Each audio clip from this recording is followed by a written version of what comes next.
오늘 하나님께서 우리에게 주시는 말씀은 신약성경 고린도후서 13장 5절로 7절까지의 말씀입니다. 이제 받들어 읽겠습니다. 너희는 믿음 안에 있는가? 너희 자신을 시험하고 너희 자신을 확증하라.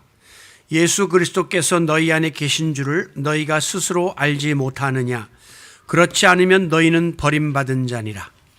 우리가 버림받은 자가 되지 아니한 것을 너희가 알기를 내가 바라고, 우리가 하나님께서 너희로 악을 조금도 행하지 않게 하시기를 구하노니, 이는 우리가 옳은 자임을 나타내고자 함이 아니라 오직 우리는 버림받은 자 같을지라도 너희는 선을 행하게 하고자 함이라. 아멘. 바야흐로 100세 시대가 도래했습니다. 제가 어떤 통계를 보니까 우리나라가 지금 일본에 이어서 세계 2위의 장수국가의 반열에 올라갔다 하는 통계를 보았고요. 앞으로 10년 후면 이제 우리나라가 일본을 제치고 세계 1위의 장수국가로 올라갈 것이다 라고 하는 내용도 보았습니다. 그런가 하면 이제 유엔에서 나온 통계에 의하면 조금 달라요. 현재 세계 1위의 장수국가는 스페인이고 우리 한국은 17위를 차지하고 있다. 어쨌든 굉장히 최상위의 장수국가의 반열에 들어선 것은 확실합니다. 그 요인은 여러 가지가 있지만 먼저 저는 식생활이 굉장히 좋아졌다는 느낌을 받을 때가 많습니다. 우리나라의 그 먹방 프로그램을 보면 너무너무 맛있는 게 많고 잘 먹어요. 이 서양 사람들은 사실 음식이 단조롭습니다. 그래서 예를 들면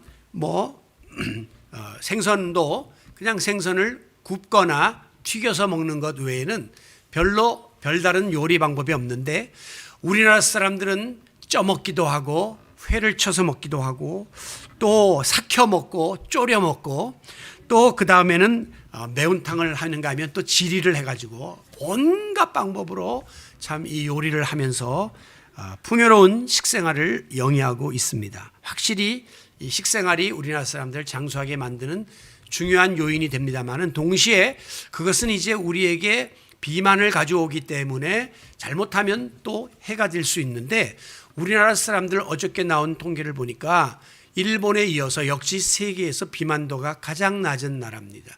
그러니까 여러분들은 쪘다 그러지만 미국에 갔다 놓으면 여러분들은 아무것도 아니에요. 미국이 지금 세계 1위의 비만 나라고 우리나라는 밑에서 두 번째. 다 말라 있는 상태죠. 그만큼 사람들이 많이 다이어트를 하고 또 운동을 열심히 하는 것이 맞습니다. 그래서 이런 휴일날 산등성에 보면 울긋불긋한 그 옷을 입은 등산객들이 줄을 지어서 여름은 여름대로 겨울은 겨울대로 장비를 갖추고 산을 오르는 것 보면 세계에서 찾아보기 힘든 아주 독특한 풍경이라고 말할 수 있습니다. 그리고 나서 이제 우리나라가 이렇게 장수국가로 진입하게 된 중요한 원인 중에 하나는 이 건강의료 보험제도 시스템이 잘 갖춰져 있다고 하는 거죠. 가입자들은 2년마다 정기적으로 건강검진을 받도록 이렇게 통보가 옵니다. 제가 어제 이제 설교 준비를 하다가 여기 목 있는 데가 너무 아픈 거예요. 제가 이제 설교 준비를 하다 보면 컴퓨터를 가지고 이렇게 하는데, 제 세대는 사실 컴퓨터 시대가 아니기 때문에 이것을 제대로 배우지 않았어요. 그러나 제가 오랜 기간 이 컴퓨터를 다루면서 독수리 타법이라도 이렇게 대여섯 장의 이제 그 컴퓨터 설교를 이제 뽑아내야 하는데, 이게 한번 앉으면 이제 의사들은 1시간마다 일어나서 목 운동을 하고 바깥 바람을 한번 쐬고 오라 이렇게 말하는데, 설교 준비를 하다 보면 이게 집중을 하고 몰두를 하기 때문에 한 3시간을 그냥 앉아서 이렇게 거북목으로 컴퓨터 작업을 하다 보니까 항상 이렇게 주말이 되면 목 있는 데가 너무 아파요. 그래서 이제 주일날 예배 드리기 전에 가서 또 연휴가 이어지기 전에 침을 좀 맞아야 되겠다. 그리고 이제 침을 맞으러 가면서 저희 그 사택 옆에 100m 반경을 이렇게 건물들을 살펴보니까요, 내과가 셋, 치과가 셋, 소아과가 하나, 정형외과가 하나, 한의원이 셋, 약국이 셋, 그 좁은 100m 반경에 이렇게 어마어마한 의료시설이 있는 나라는 제가 아는 한 세계에 없습니다. 우리나라는 그만큼 의료 제도가 잘 돼 있어요. 그래서 갔더니만 물리치료를 해주고 침을 놓고 그 다음에 또 백팩을 이렇게 해주고, 그리고 딸랑 계산할 때 보니까 1,900원. 1시간 반을 치료받았는데 1,900원. 이런 나라는 세계에 없단 말이죠. 여러분, 그러나 아무리 이 모든 식생활이 좋고 운동할 수 있는 여건들이 갖춰져 있고 또 의료제도가 잘 돼 있다 할지라도 당사자인 내가 귀찮아, 필요 없어, 불편해 라고 식생활을 조절하지 않거나 운동을 하지 않거나 건강검진을 제때 받지 않으면 이 모든 것은 헛일이 되고 맙니다. 그래서 본인이 자기의 건강에 대해서 관심을 가지고 때마다 시마다 노력하고 운동하고 체크하고 병원 가서 건강 상태를 확인하면 우리는 얼마든지 큰 병 치료하지 않고 우리의 건강을 유지해 나갈 수가 있는 것입니다. 제가 왜 이렇게 서두에 장황하게 정기적인 건강검진에서 이야기를 하느냐. 믿음도 마찬가지입니다. 우리가 육신의 생활을 위해서는, 건강을 위해서는 엄청 챙기면서도 이 영적인 점검을 소홀히 하거나 이렇게 등한시하면 예기치 못한 난관에 봉착하고 우리 믿음 생활에 커다란 질병에 우리가 처할 수 있다는 사실을 말씀드리기 위함입니다. 믿음에 관한 한 아무리 여러분이 신앙생활을 오래 했고 교회에서 직분을 맡아서 열심히 봉사한다고 해서 능사가 아니에요. 과연 내 믿음이 지금 어떤 상태에 있는가 하는 것을 수시로 살피고 점검하고 그리고 입증해야 합니다. 그렇지 않으면 나도 모르는 사이에 점점 영적으로 병이 들게 되고 믿음이 쇠약해져서 어려운 형편에 우리가 처하게 될 수밖에 없기 때문입니다. 그러므로 우리 그리스도인들에게서 가장 우선되고 중요한 덕목이 뭐냐? 그것은 바로 믿음이에요.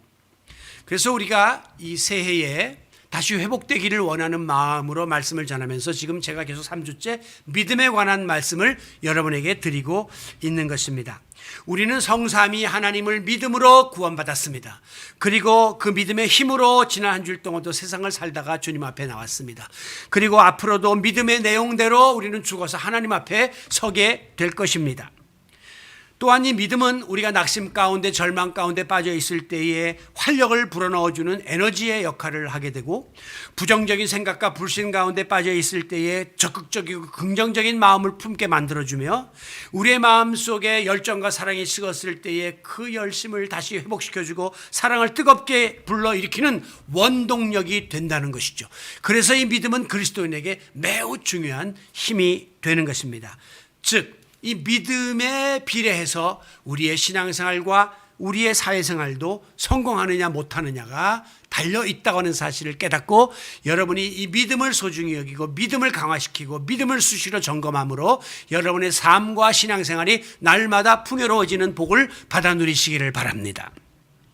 오늘 본문 5절에 보면 주제 성구가 나오는데 너희는 믿음 안에 있는가? 너희 자신을 시험하고 너희 자신을 확증하라 하는 말씀입니다.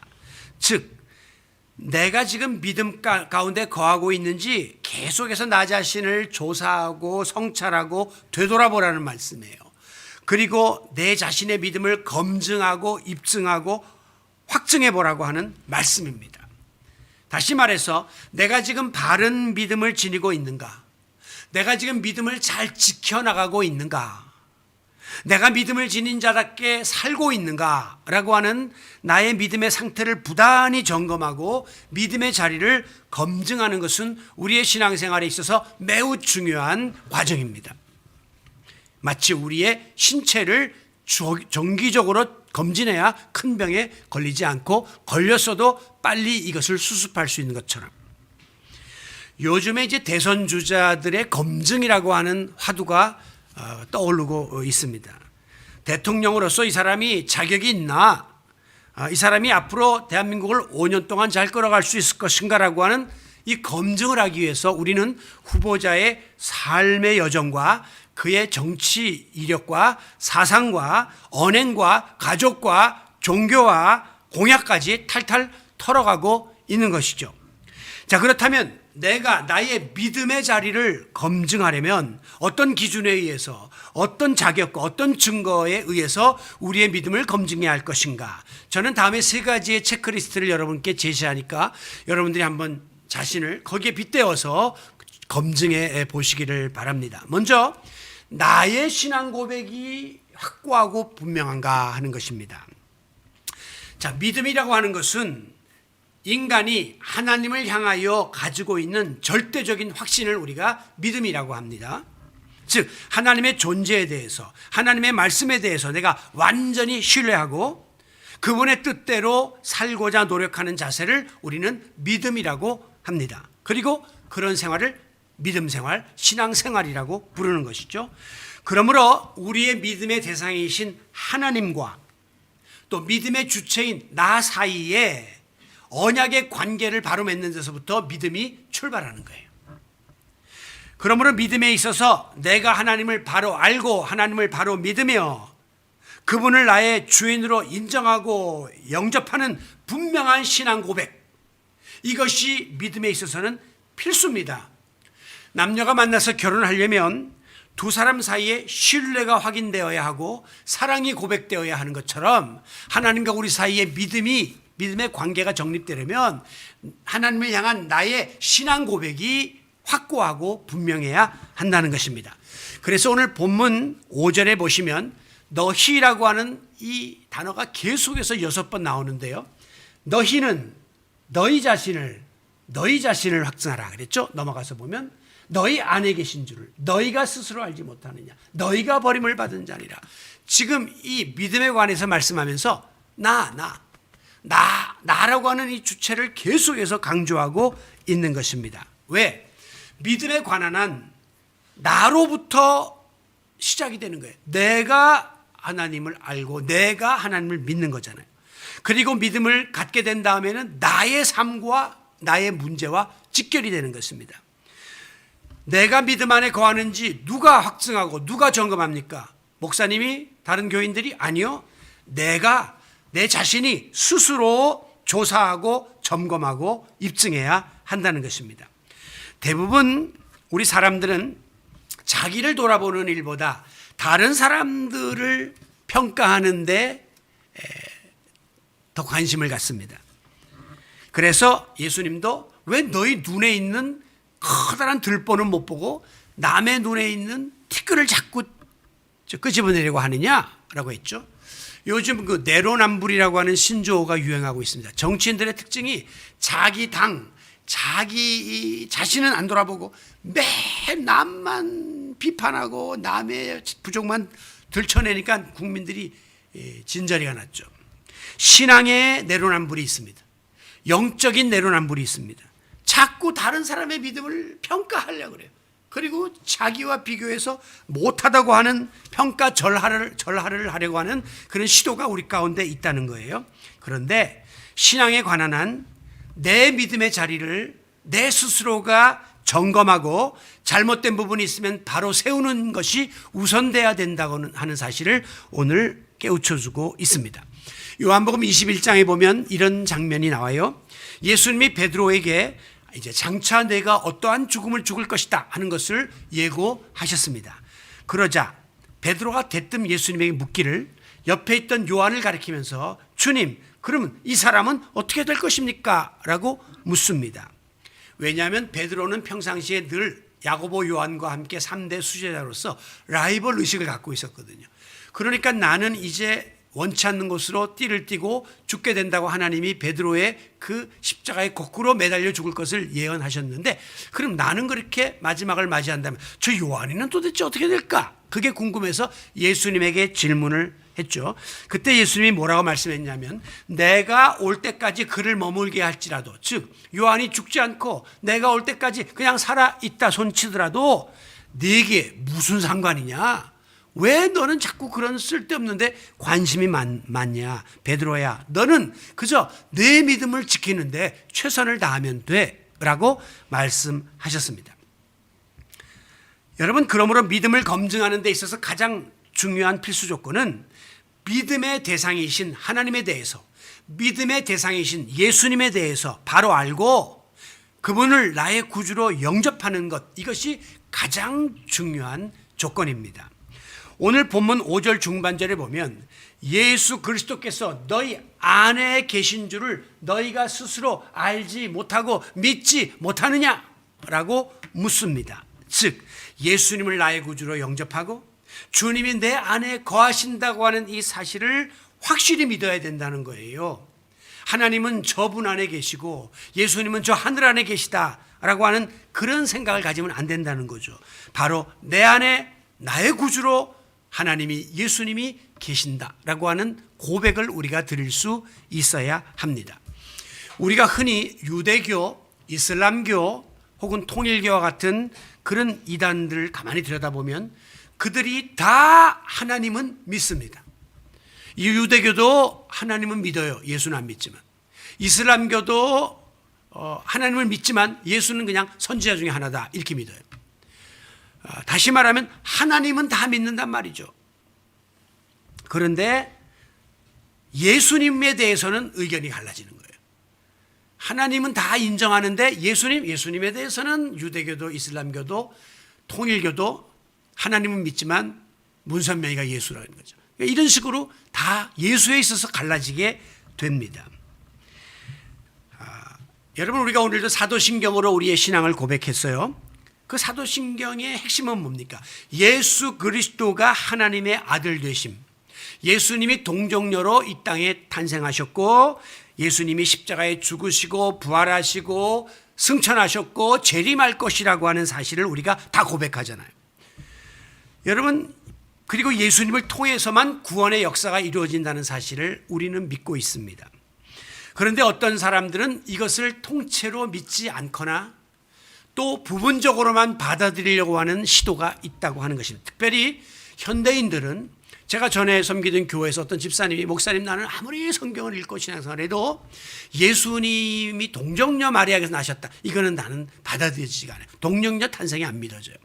그리고 예수님의 사역과 그의 모든 말씀은 다 아멘인데 예수님이 부활하셨다, 그리고 다시 오신다, 이 부분이 안 믿어져요. 아니, 그러면 집사님은 사도신경을 할 때 그 앞부분 안 하고 그러면 반쪽짜리 신앙 고백을 하는 거네. 그랬더니 안 믿어지는 걸 어떻게 해요, 목사님? 그렇게 솔직하게 고백하더라고요. 여러분, 이제 세례문답을 우리가 초신자들을 대상으로 하는데 대부분 교회 나온 지 한 1년 정도 되시면 이제 우리가 세례문답을 하는데, 원래 세례문답 내용 중에는 천국 믿습니까? 지옥 믿습니까? 성수주의를 하겠습니까? 11조 하겠습니까? 그리고 주처 문제 해결하겠습니까? 이거 다 물어보게 돼 있어요. 그런데 이걸 물어보면 이 초신자들이 신앙에 부담감이 느껴져 가지고 교회를 안 나오거나 세례를 기피하는 경향이 있단 말이에요. 여러분들도 마찬가지. 여러분들 처음에 초신자 되어 갖고 뭐 세례 받을 때 이 모든 거를 다 믿고 세례 받은 사람이 과연 얼마나 있겠습니까? 처음에는 이거 다 받아들이기가 어려워요. 그래서 저는 꼭 이렇게 해요. 그런 걸 막 처음부터 물어보면 답을 못하고 세례 못 받겠다, 이렇게 나자빠지니까 지금은 좀 모든 게 좀 부분적으로 좀 믿어지고 내가 이걸 할 수 없을 것 같아서 아멘 하지 못할 수도 있습니다. 그러나 신앙의 핵심 포인트는 뭐냐면 하나님 아버지를 믿고 그의 아들 예수 그리스도를 통한 구원을 믿는 것, 이것은 당신이 고백하면 되는 거예요. 그러니까 이 부분이라도 오늘 확실하게 당회 앞에서 고백하면 가장 기본적인 신앙 고백을 통과한 거니까 세례를 줄 수 있습니다. 이렇게 이야기해요. 그러면 목사님, 지금 천국은 잘 안 믿어지는데요. 술, 담배는 못 끊겠는데. 그런 거 일단 놔두고 일단 예수님을 당신의 구주로 영접하는 이 부분에 대해서만 동의하시고 아멘 하세요 해서 통과시키는 경우가 많아요. 그리고 신앙생활 하다 보면 다른 것들이 깨달아지고 배워지고 믿음의 단계가 높아지면서 이제 부수적인 문제들이 다 해결되는 그런 경험들을 하게 되는 것입니다. 로마서 10장 17절에 보면 믿음은 들음에서 나고 들음은 그리스도의 말씀으로 말미암았다 하는 말씀이 나오죠. 우리가 믿음을 어떻게 갖습니까? 듣는 거예요. 뭘 듣습니까? 하나님의 말씀을 듣는다는 거예요. 그런데 문제는 주님의 말씀을 들을 때에 단지 귀로만 듣고 머리로만 판단하고 들면 믿음의 자리에까지 들어오기가 힘들다는 거예요. 예수님을 머리로 알고 하나님 말씀을 머리로 판단하는데 그쳐서는 안 되고 가슴으로 믿고 고백하는 자리까지 나아가야 믿음이 자리 잡게 되는 것입니다. 여러분 혹시 나의 믿음이 신앙생활 오래 하고 교회 오래 다녔지만 여전히 그저 수박 겉핥기식의 그런 일반적인 종교인의 수준에 머물러 있지는 않은가 하는 사실을 심각하게 질문해야 합니다. 냉철하게 여러분의 믿음의 자리를 검증해야 됩니다. 정말 구원자이신 예수 그리스도가 내 마음 안에 영접되어져야만, 그리고 그분이 나와 함께 거하시고 내 안에 거한다고 하는 사실이 분명히 고백되어야만 진정한 믿음의 사람이 될 수 있기 때문입니다. 나에게는 하나님에 대해서, 예수 그리스도에 대해서, 성령에 대해서 확실한 나의 신앙 고백이 있는가? 이것이 첫 번째 여러분에게 주어지는 믿음의 자리를 검증하는 체크리스트입니다. 자, 이제 그 단계를 벗어나면서 두 번째 조금 더 믿음이 이제 깊어지면서 우리가 고민해야 할 부분이 뭐냐면, 그러면 고난 중에도 믿음이 지켜지는가라고 하는 사실이에요. 너희는 믿음 안에 있는가? 너희 자신을 시험하고 확증하라고 했는데, 이 말씀 시험과 확증이라는 단어를 원어에서 조금 더 깊이 파고 들어가면 여러 가지 환난과 걱정과 위협이 다가와도 극단적인 상황에서도 나의 믿음을 지킬 수 있나? 이게 시험이에요.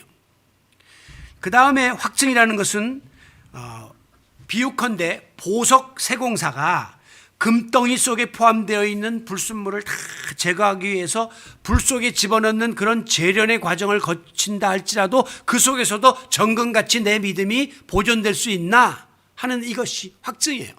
그러니까 원치 않는 고난과 환난과 핍박과 어려움이 와도 믿음을 지키고, 또 많은 시련의 고통이 내게 온다 할지라도 나의 믿음의 본질을 지킬 수 있는가?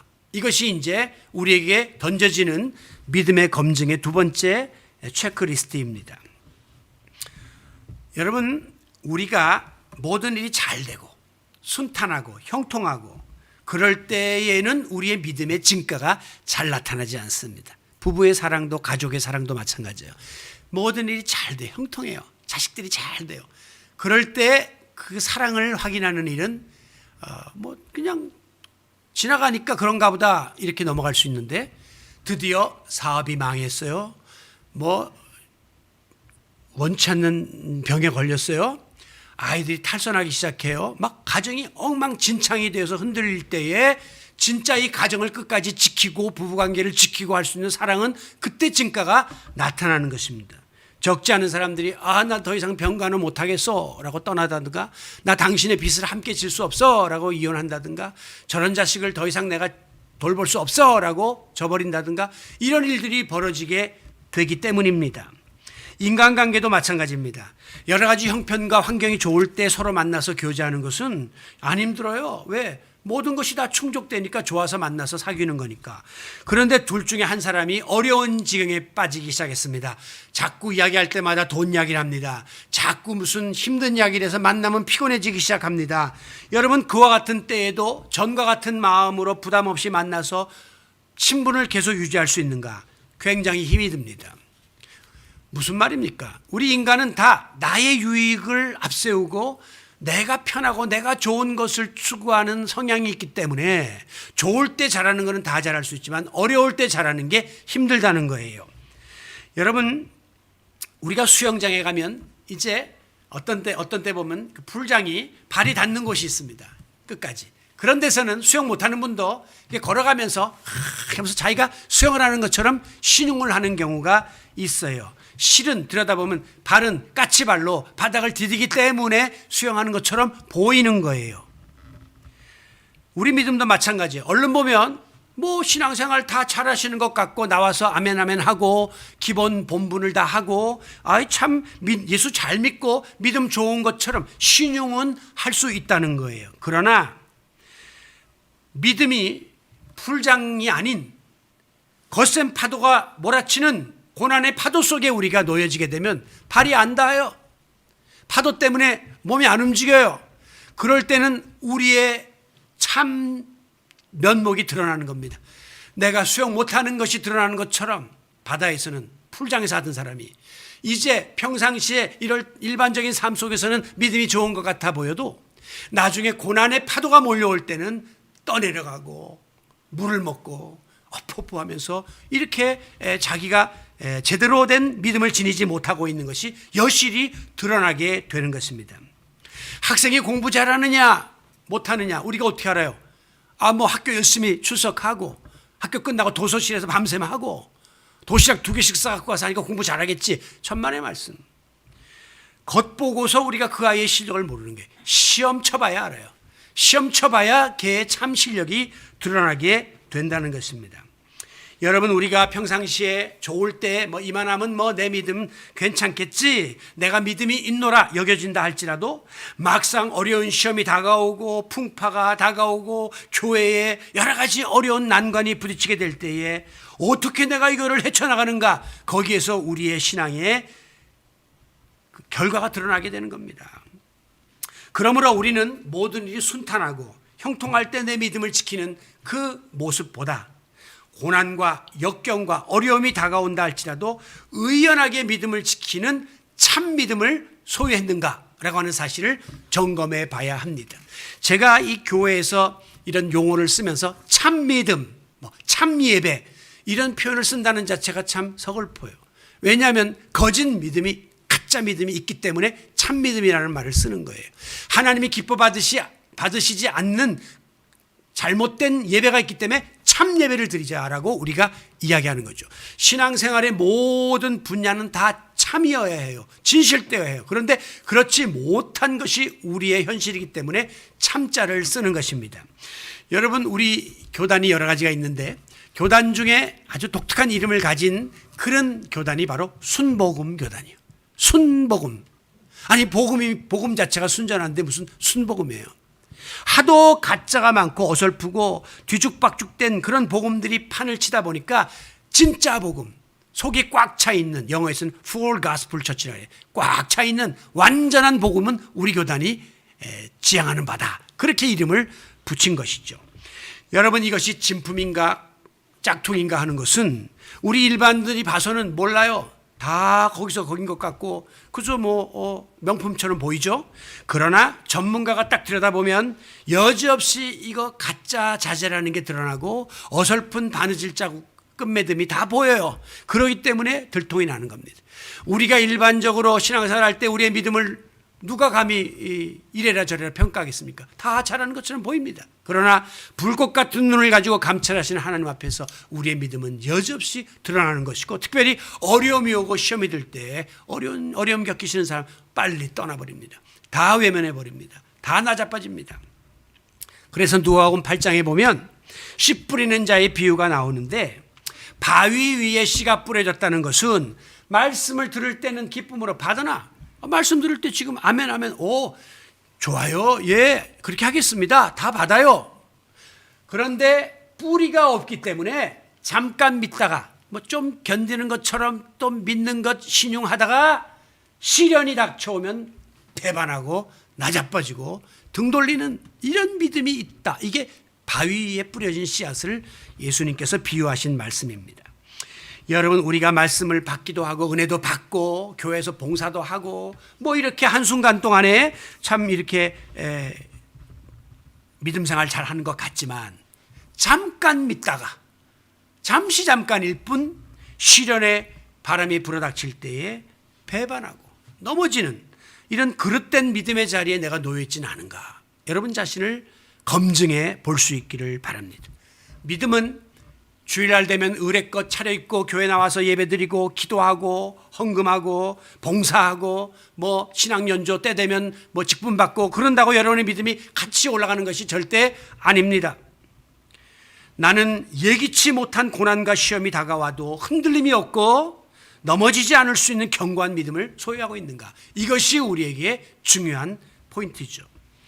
아무쪼록 그 같은 연단의 과정을 통해서 정금같이 정제된 참 믿음을 소유하고 있는지 여러분의 믿음의 자리를 검증해보는 귀한 시간들을 가지시기 바랍니다. 자, 마지막 세 번째의 이 믿음을 검증할 수 있는 체크리스트는 바로 내가 삶 속에 믿음의 열매를 맺고 있는가라고 하는 것입니다. 여러분, 믿음이라고 하는 것은 추상적이잖아요. 하나님과 나 사이의 관계니까. 그러면 믿음을 어떻게 확증할 것입니까? 하나님이 원하시는 대로 주님께 배운 대로 내 삶 속에 실천해서 믿음을 입증해 보이는 길밖에는 없어요. 제가 늘 말씀드리는 것처럼 만약에 연인들이 뭐 사랑해 뭐 별을 갖다 줄게 뭐 이러면서 별의별 고백을 하는데 가만히 보면 뭐 한 달 내도 한 번도 밥 한 번 안 사주고 뭐 선물 하나 안 갖다 주고 뭐 손도 안 잡고 이러면 그 상대방이 그 사람의 입술의 고백을 받아들이겠습니까? 저 순엉터리지. 아니 사랑하면 사랑에 걸맞는 표현이 있어야 되고 실천이 있어야 되고 나눔이 있어야 될 건 덜터인데 우리 믿는 사람들이 주여 주여 입술로는 신앙을 고백하고 내 마음으로는 뜨겁게 주님을 사랑한다고 이야기하면서도 우리의 삶 속에 나타나는 증거가 너무너무 믿음하고는 상관이 없는 쪽으로 나타나면 과연 그 믿음을 누가 인정을 하겠느냐 하는 것입니다. 당시에 이 편지를 받았던 고린도 교회 성도들은 굉장한 믿음을 갖고 있는 것처럼 보였습니다. 왜? 그들은 은사도 체험했고요. 또 재림신앙도 무장했고요. 또 다른 이웃들을 구제하는 데도 앞장섰기 때문에 사람들이 보면 야 믿음이 좋은 교회의 교인들이구나 라고 인정할 수밖에 없었어요. 그런데 그들에게 치명적인 결함이 있었으니 그것은 바로 교회 안에 분쟁이 있었다는 것입니다. 그래서 아볼로파, 게바파, 무슨 바울파, 그리스도파 이게 다 다른 세상의 파가 아니라 믿는다고 하면서 그 믿음으로 인해서 파가 갈라지고 있는 거예요. 여러분 아무리 겉보기에 믿음이 좋아 보여도 성도들 간에 다툼이 있다. 그거는 제대로 된 신앙이 아닙니다. 아무리 교회가 크고 뭐 잘 적고 많은 사람이 모여도 교회 안에 분쟁이 있다. 그것은 정상적인 교회가 아닌 것입니다. 교회의 머리가 예수 그리스도가 되면 그리고 예수 그리스도 안에서 믿음 생활하면 절대 분쟁이 있을 수가 없고 허다한 허물도 덮어져야 하는데 그거를 다 까발리고 패를 져서 싸움을 한다는 것은 지금 그 교회 안의 주인이 죄의 종노릇을 하는 사람들이라고 하는 사실을 입증하고 있는 거예요. 그러므로 지금 고린도 교회 교인들이 어떠했느냐? 방언도 했어요.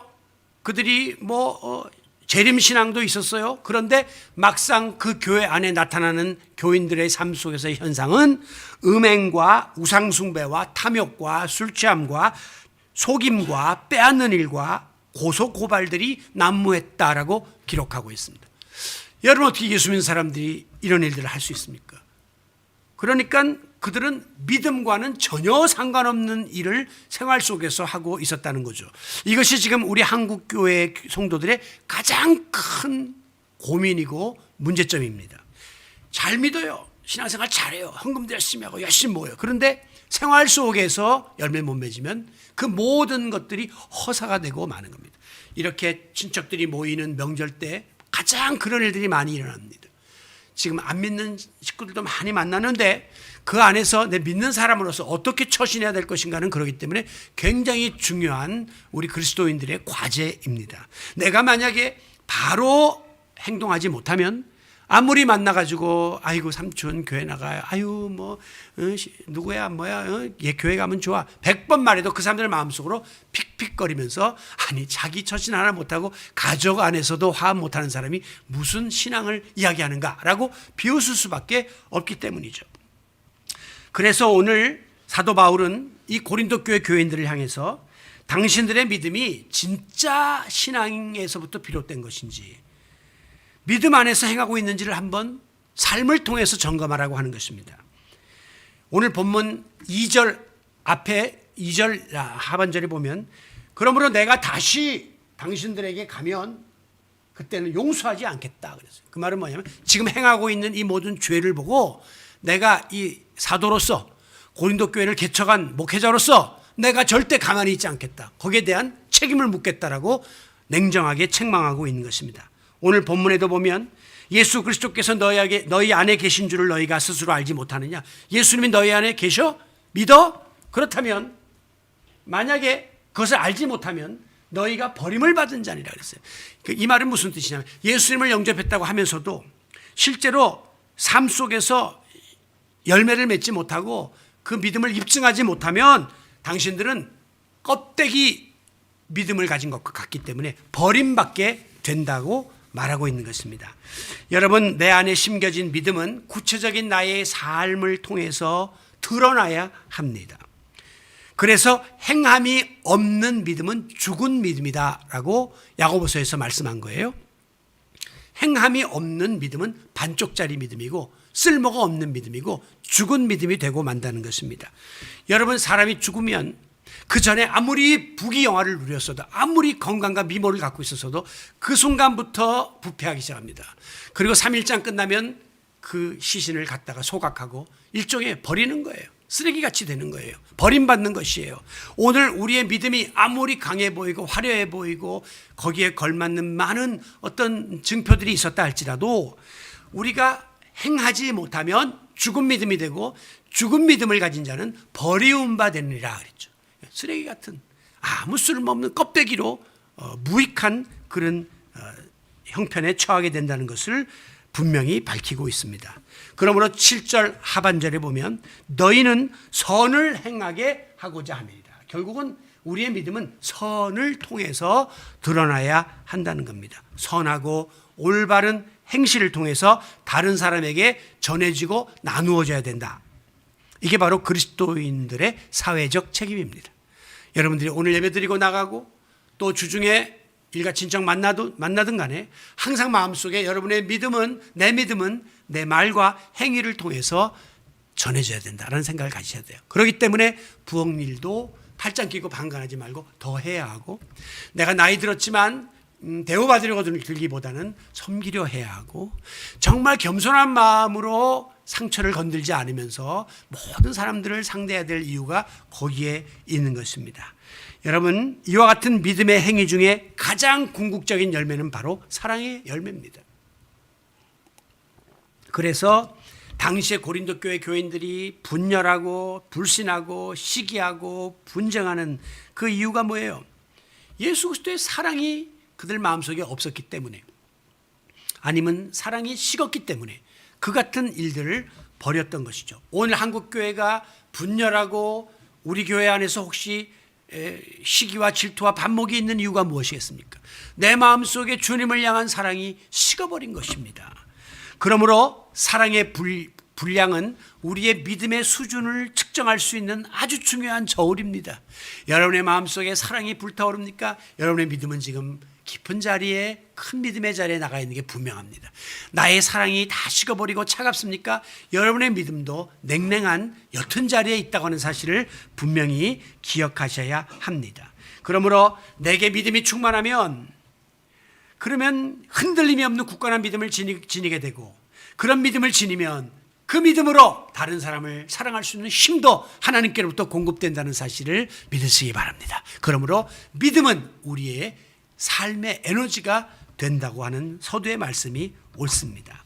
아무쪼록 하나님을 향한 나의 믿음이 다른 사람을 향한 관계성 속에서 실천되어지게 하시되 삶 속에 선과 의와 사랑의 열매를 많이 맺고 있는가라고 하는 자신의 믿음의 상태를 수시로 점검하고 검증하는 여러분들이 되시기를 바랍니다. 오늘의 말씀을 마무리합니다. 목회 데이터 연구소라는 곳에서 코로나 사태 종식 후 교회 출석 교인들의 변화가 어떻게 예측됩니까? 라고 목회자들과 교인들에게 질문했는데, 목사들의 절반이 26% 정도 감소할 것 같습니다 라고 대답했습니다. 즉 코로나가 이렇게 2년 3년 질질 끌고 난 다음에 다시 이제 정상화된 이 교회를 목회 나갈 때 교인 중에 4분의 1 정도가 없어졌을 것 같다고 하는 우려를 목회자들이 갖고 있다고 하는 것이죠. 여러분, 이 같은 걱정은, 염려는 지난 1년 동안의 현실로 나타났습니다. 이제 최근에 나온 우리 기성 개신교 교단들이 보고한 그 교인 출석 수의 내용이 나와 있는데, 지금 수적으로 제일 많은 게 장로교 합동 측이거든요. 합동 측에서 17만 명이 빠져나갔습니다. 두 번째로 이제 큰 교단이 우리 통합 측인데, 통합 측에서도 11만 명이 빠져나갔습니다. 그리고 이제 뭐 감리교회나 고신이나 이런 다른 교단까지 합쳐서 거의 30만 명 정도가 빠져나간 거죠. 이것은 그나마 어느 정도 규모를 갖춘 교회들이 이제 통계가 나오는 교회들이 답을 한 것이고요. 우리 한국교회 80%는 이런 보고조차도 할 수 없는 열악한 교회들입니다.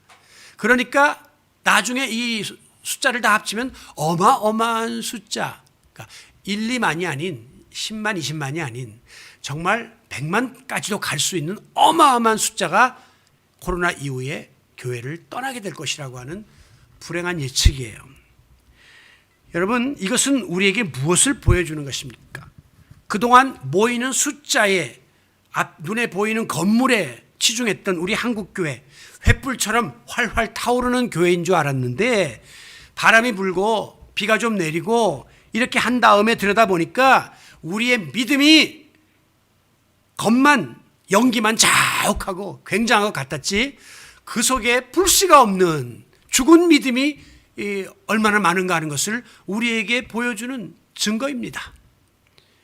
여러분은 그러기 때문에 이 어려울 때일수록 나의 믿음이 과연 어떤 자리에 놓여 있는가를 스스로 확증해야 합니다. 그리고 점검하고 그리고 입증해야 합니다.